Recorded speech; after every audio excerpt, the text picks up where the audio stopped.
muchas gracias por la invitación. Es un gusto estar con ustedes, aunque no pueda estar en Zacatecas, que en realidad me gustaría estar en Zacatecas, pero bueno.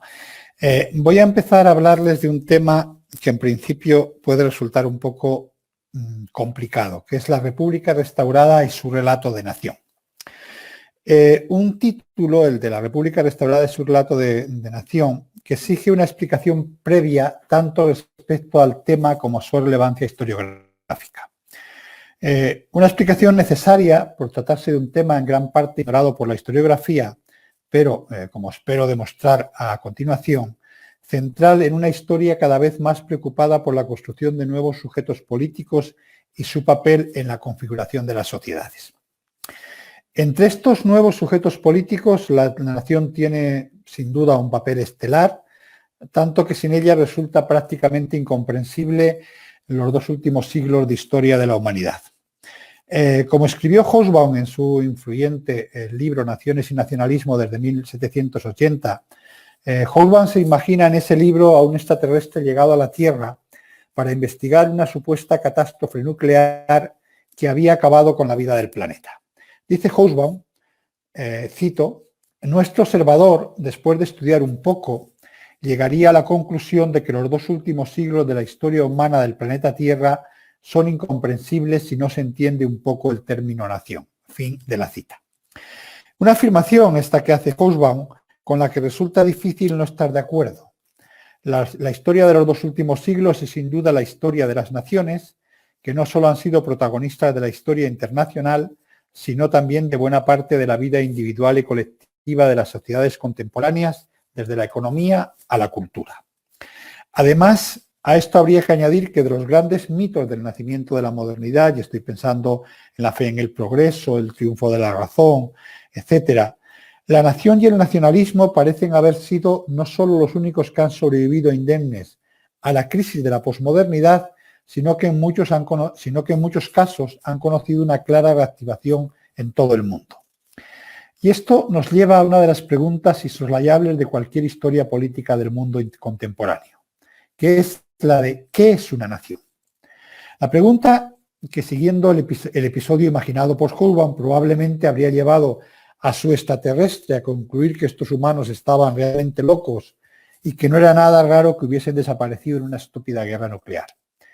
Todos los intentos de definir de manera objetiva qué es una nación, raza, idioma, historia, cultura, se enfrentan al problema de comunidades que, no reuniendo muchas de estas características, tienen una clara conciencia nacional, y otras que, por el contrario, reuniéndolas todos o la mayoría de ellas, carecen por completo de cualquier sentimiento de nacionalidad.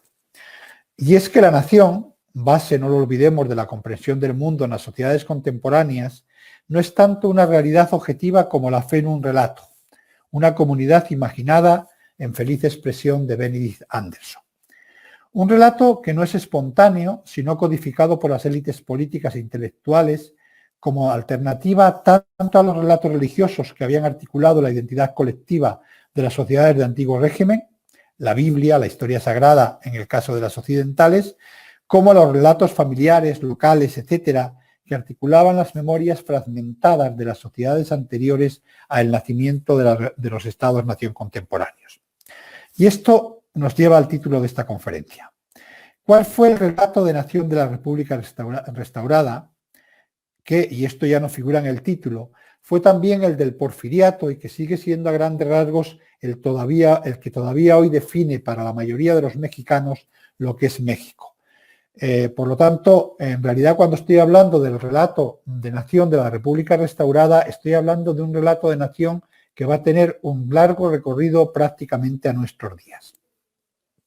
Para entender las características y peculiaridades de este relato, hay que remontarnos al momento de la independencia, 1821, cuando lo que había sido una simple división administrativa de la antigua monarquía católica, el Virreinato de la Nueva España, proclamó su soberanía política como representante de una nación que en este momento todavía no existía. Eso me interesa resaltarlo mucho, es decir, en el momento de la proclamación de independencia, la nación era todavía un proyecto y no una realidad. La nación no fue la causa de las llamadas guerras de independencia, en realidad una guerra civil, sino su consecuencia. Casi desde ese mismo momento surgen dos proyectos de nación con dos relatos sobre lo que México era alternativos e incompatibles, y que aquí, para simplificar, voy a denominar conservador y liberal, aunque con la precisión necesaria de que ambos términos hacen referencia a un conflicto ideológico de derechos y organización social y no identitario de definición colectiva, por lo que las líneas divisorias entre uno y otro no siempre son coincidentes. Es decir, no siempre los liberales defendieron lo que aquí voy a llamar el relato de nación liberal y no siempre los conservadores defendieron lo que aquí voy a llamar el relato de nación conservador. Es decir, hubo liberales defendiendo el relato de nación conservador y conservadores que defendieron el liberal. Un conflicto opacado por el ideológico y para el que ni siquiera disponemos de una terminología propia, tampoco, por cierto, para el conflicto económico sobre el reparto de recursos, que también sin duda existió al margen del ideológico. El relato de nación liberal, recuérdese lo que México es, imagina la historia de México como un ciclo de nacimiento, muerte y resurrección, copia del nacimiento, muerte y resurrección de Cristo, que durante siglos había articulado la existencia de una comunidad de fe, la cristiandad, y que la Iglesia Católica había ritualizado los misterios gozosos, nacimiento, dolorosos, muerte y glorioso, resurrección del Rosario. Una nación, la mexicana, nacida, misterios gozosos en la época prehispánica, muerta, misterios dolorosos con la conquista y resucitada, misterios gloriosos con la independencia, con los 3 siglos virreinales convertidos en uno México. Solo un largo, desgraciado y triste paréntesis en la historia de una nación que durante este tiempo habría dejado de existir. Frente a él, el relato de nación conservador, con una metáfora también profundamente arraigada en el imaginario colectivo, la del hijo que, llegado a la edad adulta, se emancipa de la tutela paterna para crear una nueva casa. Una nación nacida con la conquista, crecida durante los 3 siglos virreinales y llegada a la edad adulta con la independencia. Dos relatos que se comenzaron a dibujar desde el momento mismo de la independencia. Están ya presentes el conservador en la afirmación del plan de la independencia de la América septentrional, plan de Iguala, de que, y cito el plan de Iguala, 300 años hace la América septentrional que está bajo de la tutela de la nación más católica y piadosa, heroica y magnánima. La España la educó y engrandeció, formando esas ciudades opulentas, esos pueblos hermosos, esas provincias y reinos dilatados que en la historia del universo van a ocupar un lugar muy distinguido. Fin de la cita. Plenamente, como pueden ver, dentro de la metáfora del hijo a la que se acaba de hacer referencia. El liberal, por su parte, aparece ya en el acta de independencia del Imperio Mexicano, y cito, cuando dice que la nación mexicana, que por 300 años ni ha tenido voluntad propia, ni libre uso de la voz, sale hoy de la opresión en la que ha vivido. Fin de la cita. Cuya base argumental es la de una nación mexicana muerta con la conquista, que había dejado de existir durante 3 siglos y resucitada con la independencia. La perfecta síntesis en 2 proclamas separadas por apenas 7 meses y que son además continuación la una de la otra, de 2 relatos de nación no solo diferentes, sino antitéticos e incompatibles. En el primero, un territorio, la América septentrional, construido como nación por la colonización española, inicia su andadura como nueva comunidad política soberana. En el segundo, una nación, la mexicana, oprimida 300 años por otra ajena y extraña, la española, recupera los derechos usurpados. La victoria de Juárez supondrá el triunfo definitivo del segundo de estos relatos, al que discursos, libros de historia, artículos de periódicos, obras artísticas, darán argumentos hasta convertirle en parte del imaginario colectivo en el que todavía hoy los mexicanos se reconocen e identifican como mexicanos. Para ver la forma como este imaginario se construyó y difundió durante la República restaurada, me voy a detener en las imágenes sobre el pasado construidas por la pintura de historia en el periodo que va desde el triunfo de Juárez a la llegada de Porfirio Díaz al poder, aunque insistiendo en que apenas hay diferencias en el relato de nación de la República restaurada y la del porfiriato, como en otros muchos aspectos, mucho más la continuación uno de la otra que 2 proyectos enfrentados.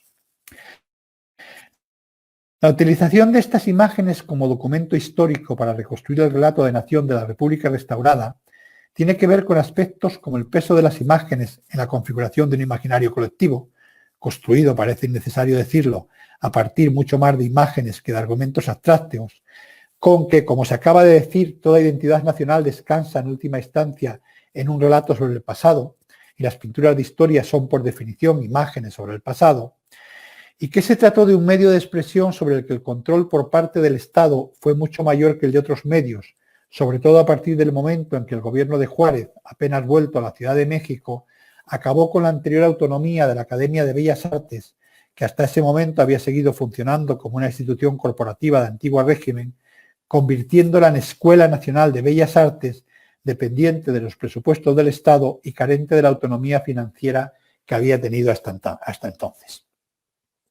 La historia narrada de la pintura de historia oficial de la República Restaurada, que insisto, es el relato de nación de la República Restaurada, queda reducida a un drama en 3 actos.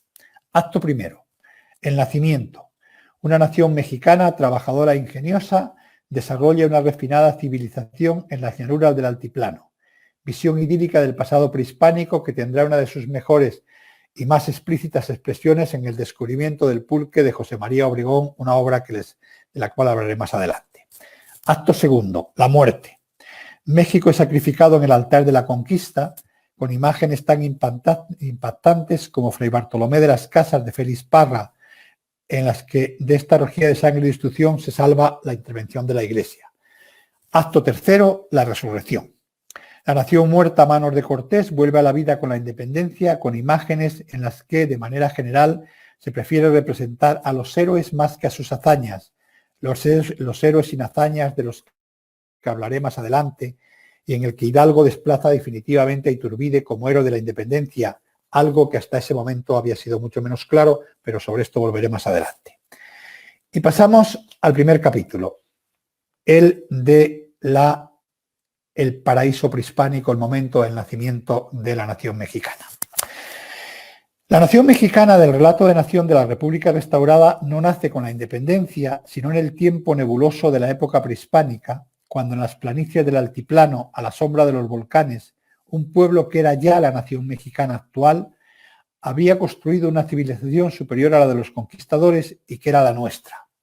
Mundo prehispánico que se reduce a los pueblos del Valle de México. Ninguna de las pinturas de historia de la época de la República Restaurada tiene por protagonista al resto de los pueblos y culturas que vivieron en México antes de la llegada de los españoles.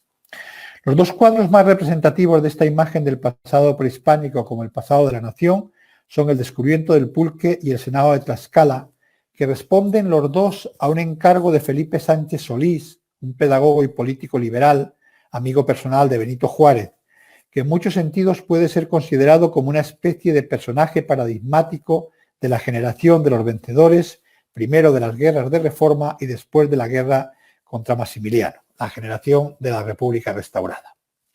El descubrimiento del pulque, que es esa imagen que tienen ahí, obra de José María Obregón, representa a la princesa Xochitl, acompañada por sus padres ofreciendo al rey de Tula la jícara con la primicia del pulque que acaba de descubrir. La escena transcurre en uno de los salones del Palacio de los Reyes de Tula, con el rey sentado en su trono, una extraña y espectacular estructura arquitectónica, esa que tienen ahí. En el primer plano a la derecha, un anciano que aparece ahí sentado al lado de una bolsa con códices y un guerrero de pie empuñando una macana. A la izquierda, la princesa acompañada de sus padres, al fondo una habitación en la que diminutas figuras rinden homenaje a una gran deidad, esa parte que aparece ahí que se ve menos bien en esta imagen, que junto con los monumentales atlantes que custodian la puerta de entrada reflejan la grandeza arquitectónica del Palacio Real. En realidad, la representación de una sociedad civilizada, regida por leyes, el anciano de la bolsa con códices, y en la que la violencia es ejercida dentro de un orden político estable, el guerrero que empuña la macana. Expresión de la grandeza de una civilización que nada tenía que envidiar a las contemporáneas europeas, con una clara voluntad de presentar el pasado prehispánico como una antigüedad clásica mexicana, Tula como la Grecia o Roma del altiplano mexica. El trasfondo del relato, lo que los contemporáneos leyeron en el cuadro, fue el de una nación mexicana intemporal que había desarrollado una refinada civilización en las llanuras del altiplano central, una especie de mundo idílico al que los sanguinarios conquistadores habían puesto violento final y del que los mexicanos, fuesen blancos o indios, hablasen español, náhuatl o cualquiera de los otros idiomas mesoamericanos, debían de considerarse legítimos descendientes. La confirmación de la grandeza de una civilización que era la suya frente a la ajena y extraña de los conquistadores, la reivindicación del pasado prehispánico y un alegato a favor de la dignidad de ese pasado. No estamos, tal como se podía interpretar en una primera mirada, frente a la representación de un suceso más o menos pintoresco. El hecho representado era bastante irrelevante y de veracidad más que dudosa, sino ante un sofisticado discurso ideológico en el que se afirman cosas tan dispares como la continuidad del México independiente con el México prehispánico, el rechazo de la conquista, la superioridad moral de los conquistados sobre los conquistadores y la reivindicación de los aztecas como el auténtico origen de México. Como afirma uno de los críticos contemporáneos, y cito, hay en suma tanta distinción en todos los tipos que no parece sino que el espíritu del pueblo azteca, deseando reivindicarse, guiaba el pincel del afortunado pintor. Fin de la cita. Uno de los aspectos más incoherentes de la imagen construida por Obregón tiene que ver con su principal protagonista, la princesa Xochitl. De físico claramente no indígena, como años más tarde escribirá Altamirano, y cito a Altamirano, tomó el artista por tipo para su graciosa Xochitl no precisamente una joven india con su color bronceado, sino una mestiza muy linda, pero que revela en su colorido moreno pálido la mezcla de la sangre europea. Fin de la cita. Yo creo que, corrigiendo a Altamirano, sería más preciso decir que no revela la mezcla de sangre europea, sino una ligera y exótica mezcla de sangre indígena. La incoherencia era tan llamativa que hasta el propio Altamirano se sintió obligado a improvisar una confusa explicación sobre las indias de las zonas frías, cito, tan blancas que pueden rivalizar con los descendientes de pura sangre española, aunque otros sospechan que aquellas jóvenes indias blancas acusan ya la adulteración de la raza. Fin de la cita de Altamirano. El carácter mestizo de Xochitl era en todo caso completamente absurdo. Si había un criterio en la pintura de historia unánimemente aceptado, era el de la verosimilitud. Un cuadro de historia debía de representar los hechos tal como habían ocurrido. Representar una princesa de la época prehispánica con rasgos blancos en el contexto de una sociedad particularmente adiestrada para ver diferencias raciales invalidaba por completo la obra como cuadro de historia. Nadie, sin embargo, en su momento, pareció darse cuenta del error y ni un solo crítico hizo en su primera exposición pública referencia a esta falta de verosimilitud, como si nadie la hubiese visto. Contradicción solo aparente. El concepto de verosimilitud es ideológico, no físico. El pintor de historia debe representar los hechos del pasado de acuerdo no con la historia, sino con el significado histórico que a estos hechos se les atribuía. En este cuadro, como en otros muchos de tema prehispánico, los protagonistas no son indígenas porque no representan a los indígenas, representan a México. La época prehispánica en cuanto a representación del pasado de la nación mexicana, no del de los indios, y esta es la verosimilitud ideológica a la que el cuadro debe de ser fiel. Xochitl no es una princesa tolteca, es una princesa mexicana. En el imaginario de la élite mexicana decimonónica, México no es un país de indígenas, es un país de blancos. En última instancia también de mestizos, pero en ningún caso de indios. Blancos herederos del mundo prehispánico, pero no de los degenerados indios actuales, que es una frase hecha que los liberales mexicanos decimonónicos repiten una y otra vez. Los imaginarios, a diferencia de las ideologías, no tienen por qué ser coherentes. Pueden afirmar una cosa y la contraria, sin que esto menoscabe para nada su capacidad de comprensión e interpretación del mundo. Cabría incluso afirmar que en realidad la princesa Xochitl del cuadro de Obregón no es la princesa Xochitl sino México, que como todas las naciones de la época tendió a ser representada por una figura femenina, es decir, la figura que aparece ahí es la representación de México y de la nación mexicana.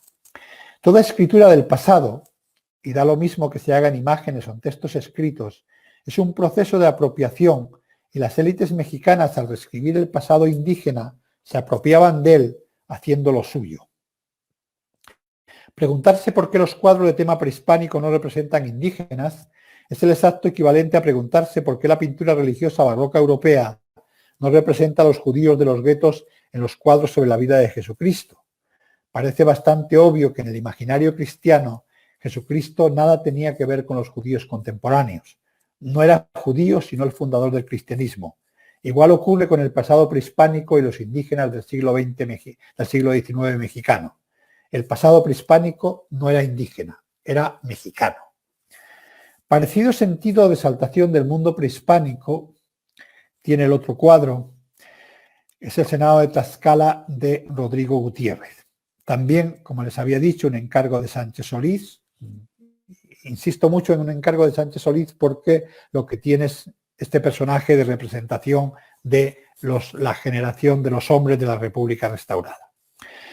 Aunque representa un hecho de la historia de la conquista, no de la época prehispánica, en él los conquistadores ni siquiera aparecen en el cuadro, lo que plantea muchas dudas sobre cómo fue visto en el momento de su primera exposición pública.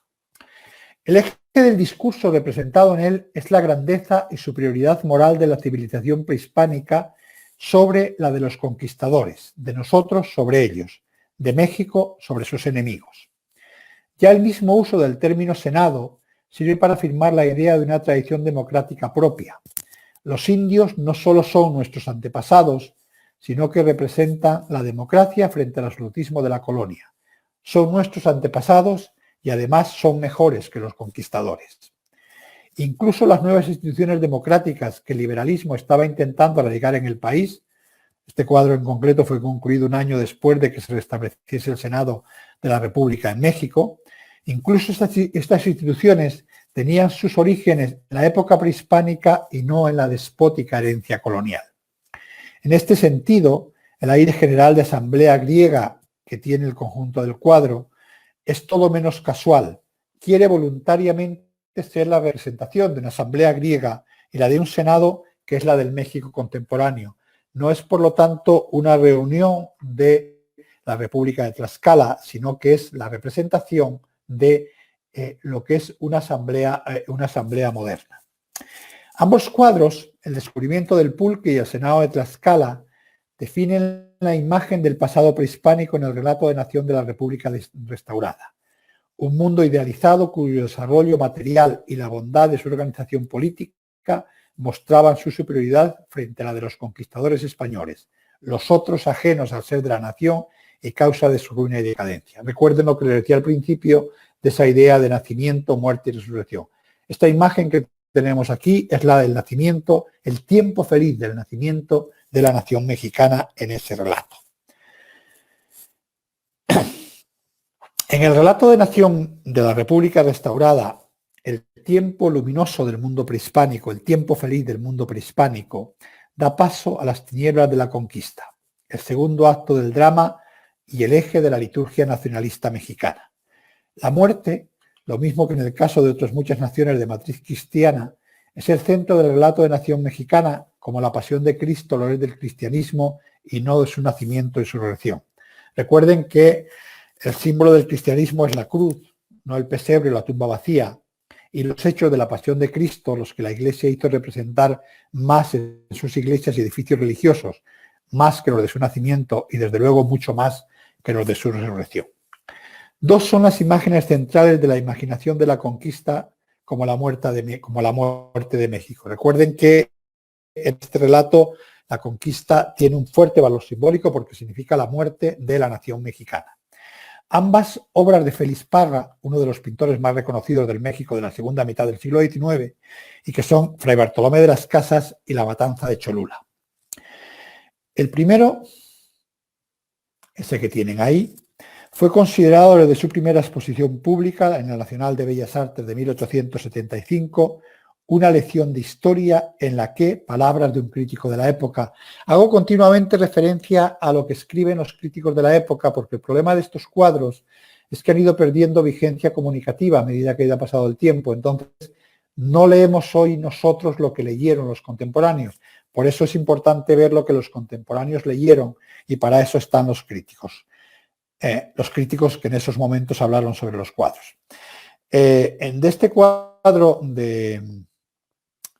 de Parra dice un crítico contemporáneo, dice un crítico en el momento de su primera exposición en 1875. El azteca muerto representa las víctimas sacrificadas a los furores de la conquista. La mujer que abraza las rodillas del santo misionero, las esposas de los nobles y patriotas que combatieron por su religión y por su patria. Fray Bartolomé, el tipo de la piedad cristiana y civilizadora. Fin de la cita. Lección de historia que sintetiza en solo 3 figuras las claves del significado de la conquista en el relato de nación de la República restaurada. La crueldad de los conquistadores, el sacrificio de los que lucharon por una patria que era la nuestra y el carácter benéfico de la Iglesia. Recordemos que México había nacido en la época prehispánica, pero era una nación con la religión de los conquistadores, algo que nadie en el siglo XIX ponía ni siquiera en cuestión. La coherencia no suele ser la principal característica de los relatos de nación. Bueno, les estaba hablando de esa idea de la muerte de la nación mexicana, del momento de la muerte, y les estaba hablando, por un lado, de la imagen anterior que habíamos visto, que era la del el padre de las casas, y esta imagen que tenemos ahí es un episodio todavía más sangriento de la visión negativa de la conquista, que es la matanza de Cholula, expuesto en la Nacional de 1877, ya en los inicios del Porfiriato, pero cuya gestación entra de lleno en el relato de nación de la República restaurada, plasmando de manera casi perfecta la imagen de la conquista de su relato de nación. Representa, según descripción de Altamirano, y cito, un episodio de aquella feroz carnicería llevada a cabo traidoramente por Cortés a causa de la denuncia hecha por la fatal doña Marina Su Barragana y su espía. Una escena de muerte y destrucción protagonizada de un lado por los soldados españoles, en palabras de Altamirano, altos, pálidos, de catadura feroz y cruelísima, y del otro, también en palabras de Altamirano, una joven india aterrada. Como todas las grandes pinturas de historia, el espectador debe elegir entre ellos y nosotros, entre el semblante verdoso y ceñudo de los españoles y el estoico y desesperado de la joven india, entre el conquistador cubierto de acero, casi al límite de lo humano, una máquina de muerte y destrucción, y la madre moribunda que alarga el brazo buscando proteger a su pequeño hijo, el símbolo máximo de humanidad. Una lección en la que no hay duda posible. En el relato de nación de la República restaurada, la conquista se convierte en la muerte de México a manos de unos conquistadores ajenos y extraños a México, pero que además son más crueles, más salvajes y más depravados que los indios a los que vencieron. Estos parte de unos otros colectivos, aquellos los otros por antonomasia. Y pasamos a la independencia, a la resurrección de la nación muerta. En el santoral laico imaginado por la República restaurada, tras la muerte, lo mismo que en el religioso, viene la resurrección. La caída de Tenochtitlán da paso en un salto sobre el abismo de 3 siglos al grito de dolores con el que Hidalgo habría despertado a la nación muerta 300 años antes. Los hechos ocurridos entre 1810 y 1821, de una gran complejidad y con claros componentes de guerra civil, fueron convertidos en una guerra entre naciones en la que la mexicana lograba romper las cadenas con las que durante 300 años la había mantenido sujeta la nación española. La presencia de la guerra de independencia en el imaginario de la pintura de historia de la República restaurada es, sin embargo, significativamente menos importante que la del mundo prehispánico, la conquista. No hay, para entendernos, ninguna imagen sobre la independencia con una presencia pública equiparable a la de la invención del pulque o la matanza de Cholula. Una menor importancia que se explica en parte por el hecho de que en este relato de nacimiento, muerte y resurrección, la resurrección está representada no solo por la independencia frente a España, sino también frente a Francia. En el relato de nación de la República restaurada, la nación mexicana resucita 2 veces. Una en la guerra de independencia contra España y otra en la de Juárez contra Maximiliano, que tiende a confundirse con las guerras de reforma contra los conservadores, tan extranjeros como españoles y franceses. En el santoral laico mexicano se celebra el 15 de septiembre, el Grito de Dolores, pero también el 5 de mayo, Batalla de Puebla, la independencia frente a los españoles y la independencia frente a los franceses. No con la misma importancia. La primera es la fiesta nacional y la segunda un episodio que tiende a perderse cada vez más en la nebulosa del pasado. No fue así durante la República restaurada, cuando no solo la victoria sobre las tropas francesas en Puebla estaba más reciente y como consecuencia el recuerdo más vívido, sino que la guerra contra el imperio tendía a confundirse con las guerras de reforma, con Benito Juárez ocupando un lugar junto a los grandes héroes de la lucha por la independencia. Cuauhtémoc, Hidalgo y Juárez, en palabras de un periódico de la época. Cito las palabras del periódico de la época porque son absolutamente representativos. Los tres hombres prominentes, está hablando de Cuauhtémoc, Hidalgo y Juárez, a quienes en el espacio de 3 siglos y medio ha tocado presidir y defender la misma idea. La autonomía del país, Cuauhtémoc en 1821, Hidalgo en 1810, Juárez en 1867, forman esa trinidad histórica. Fin de la cita. Una especie de trilogía sagrada en la que el emperador mexica era el mártir de la independencia perdida y los otros dos de la recuperada, una en 1810 y otra en 1867. Pero se explica también esta menor presencia de la independencia por las dificultades para construir una memoria unificada sobre un hecho particularmente traumático para la memoria individual y colectiva de muchos mexicanos. En la memoria construida por el Estado, Hidalgo era el padre de la independencia, el héroe inmaculado iniciador del proceso que permitió a la nación recuperar la libertad perdida. En las memorias familiares de muchos mexicanos, por el contrario, Hidalgo era el responsable directo de sangrientos episodios como la toma de Guanajuato, en la que habían sido masacrados sin piedad muchos de sus familiares y amigos, el ominoso sintagma de las turbas de Hidalgo, cuyo eco seguirá resonando durante tiempo en el imaginario colectivo mexicano. Para ese mismo estado, Iturbide era el héroe de Iguala, el consumador de la independencia. Para muchas familias, para seguir con el ejemplo del Bajío, el militar realista que había diezmado en sentido literal a las poblaciones acusadas de apoyar a los insurgentes, la expresión máxima de la sangrienta barbarie realista. Para acabar de complicar las cosas, a lo largo de la primera mitad del siglo XIX, uno y otro, Hidalgo e Iturbide, habían sido tomados como símbolos de los dos proyectos de nación a los que aquí he estado haciendo referencia, Hidalgo del liberal e Iturbide del conservador. No porque el uno fuese más liberal que el otro, igual de liberales, en realidad igual de poco, habían sido el cura de Dolores que el emperador. Complejo dilema al que la pintura de historia de la República restaurada dará respuesta obviando cualquier representación de hechos ocurridos durante la Guerra de Independencia y tomando partido por Hidalgo, convertido por esta en el indiscutido padre de la patria que hasta ese momento no había sido. El héroe de la independencia, pasadas las primeras décadas después de su fusilamiento y al menos hasta Maximiliano, había sido sobre todo Iturbide. Para el relato de nación de la República restaurada, el héroe es Hidalgo, pero no representado al frente de sus tropas en alguna de las discutidas acciones llevadas a cabo por ellas en el Bajío, sino solo en la actitud de su estudio, como reflexivo teólogo y no como militar. Héroes sin hazañas a los que hacía referencia al principio de la conferencia. Imagen aséptica del cura de Dolores y en consecuencia de la independencia, que la República restaurada plasmará en una imagen cuyo origen curiosamente fue un encargo de Maximiliano, el retrato pintado por Joaquín Ramírez en 1865, pero que el gobierno juarista era suyo. Formó parte de las pinturas enviadas por México a la Exposición Universal de Filadelfia de 1876 y será recopiado por diversos pintores hasta convertirse en el retrato oficial de Hidalgo. Esa sigue siendo la imagen fundamental de Hidalgo que seguimos teniendo en nuestra cabeza. Por ejemplo, esta copia de Tiburcio Sánchez de la Barquera para el Ayuntamiento de la Ciudad de México de 1875, que es una copia exacta y literal de la imagen creada por Joaquín Ramírez. En la imagen creada por Joaquín Ramírez y que la República restaurada era suya, un cuadro de la Virgen de Guadalupe marca la figura de Hidalgo. A pesar de las referencias al conocido como Grito de Dolores que está a punto de producirse, el reloj marca las 5:55, es decir, un minuto antes de que este tuviese lugar, y en el papel sobre la mesa puede leerse Viva la Independencia, mexicanos.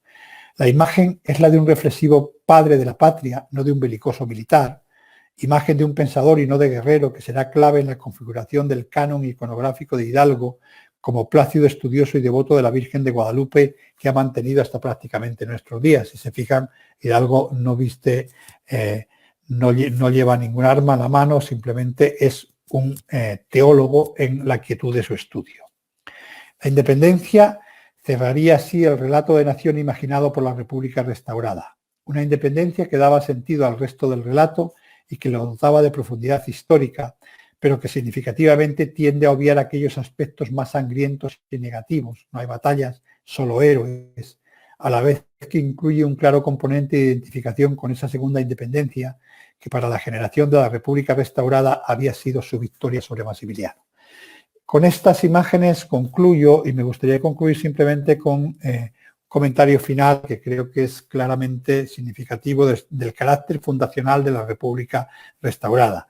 Este es el relato de nación que el porfiriato va a repetir, que la revolución va a repetir, que la posrevolución va a repetir y que sigue formando el sustrato básico y fundamental de lo que es México todavía hoy para la mayoría de los mexicanos. Este es el que he querido mostrar y que aparece claramente reflejado en las imágenes, pero que podríamos ver mucho más fragmentario que lo que yo he presentado aquí en muchos medios de comunicación y de nacionalización del imaginario. Aparece en la prensa, en las revistas, en la literatura, en las novelas, en las historias, etcétera, etcétera. Muchas gracias.